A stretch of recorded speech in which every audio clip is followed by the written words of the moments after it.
ఎక్కడో పుట్టిన పిల్ల, ఎవరో తల్లిదండ్రులు అంత ప్రేమతో పెంచిన పిల్ల ఇంటి పేరు వదిలేసింది, వంశం వదిలేసింది, తన ఊరు వదిలేసింది, తన వారిని వదిలేసింది, తన తల్లిదండ్రులను వదిలేసింది, బంధువులను వదిలేసింది, స్నేహితులను వదిలేసింది.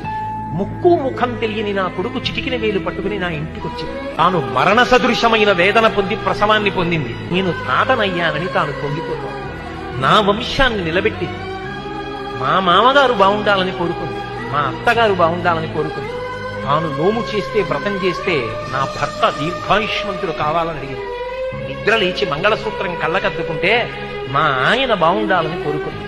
నా కొరకు ఆమె ఏం అడగల. తన అత్తవారి కొరకు, పుట్టింటి కొరకు.